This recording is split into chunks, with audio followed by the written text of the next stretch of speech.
In this video, we are going to discuss some interesting facts about our brain. The brain is one of the most complex and incredible organ in human body. Have you ever wondered how brain actually works? What are neurons? Why brain is the most mysterious organ for scientists? There are as many neurons in the brain as there are stars in the Milky Way galaxy. No wonder, it's the most mysterious organ. Your most of the activities are under the control of brain. Without brain you could not be able to think. Certain areas of brain helps in problem solving. It is the limbic system of brain that is responsible for behavioral and emotional responses. Brain also manages your sensation like touch, pressure, heat. It also manages posture.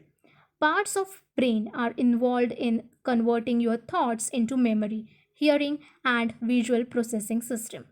Parts of brain also controls handwriting, breathing and sleep. In all, brain is responsible for your control and coordination. Without brain, you cannot speak, sense, think, even you cannot move your body. Human brain is the part of central nervous system. It is protected under the bone box that is the cranium of the skull.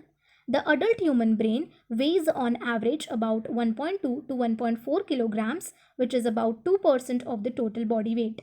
The brain consists of the cerebrum, which is the largest part of brain, the brainstem and the cerebellum. In order to study brain, it is divided into three parts: forebrain, midbrain and hindbrain. If you want to know more details about these three parts, then click on this top I button. You can find its link in description as well. You do have a left and right brain. That's because it's divided into two almost symmetrical but not identical hemispheres connected by the corpus callosum, which is a nerve bundle. Your brain is kind of cross-wired. The left side controls muscles on your body's right side. The right side of your brain is responsible for pulling the strings on the muscles of your left side. It sounds confusing, but your brain has it figured out. The human brain is far better than the best computer ever created. It can handle a lot of information every second and process it all faster than a computer. And that means a lot of information up to 10 to 16th power every second. Brain cells called neurons, also called as nerve cells, makes all this speed and computing possible. Non-neuronal cells called glia or glial cells also helps. There are about 100 billion of these nerve cells in your brain. They are able to communicate with other neurons via chemical or electrical signals. Neurons are cells, but they have unique properties that set them apart from your other cells. And these physical differences help them to do their job. Neurons have spatial branches on one end called dendrites and axon on the other end. The dendrites receive information while the axon on the other end sends the information to the next neuron, which makes a very huge network to transmit message. The billions of tiny neurons in the brain communicate with each other across small spaces called synapses. There are more than 1 lakh chemical reactions happening in the human brain every second.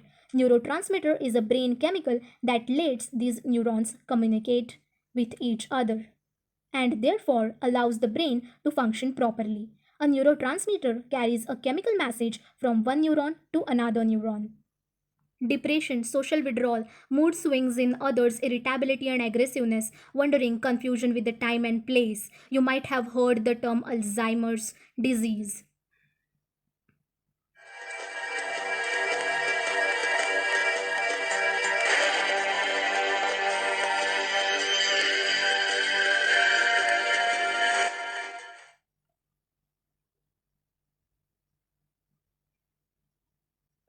Alzheimer's disease is a progressive neurodegenerative condition. While the vast majority of people with Alzheimer's are in their mid 70s or older, an estimated 5% of people with Alzheimer's have early onset Alzheimer's, affecting people before age 65. New technologies like magnetic resonance imaging (MRI) of the brain is a safe and painless test that uses a magnetic field and radio waves to produce detailed images of the brain and the brainstem. It allows researchers to see a picture of the brain, helping them to understand how a brain reacts to a particular stimulus or how differences in brain structures can affect a person's health personality, or cognitive functioning.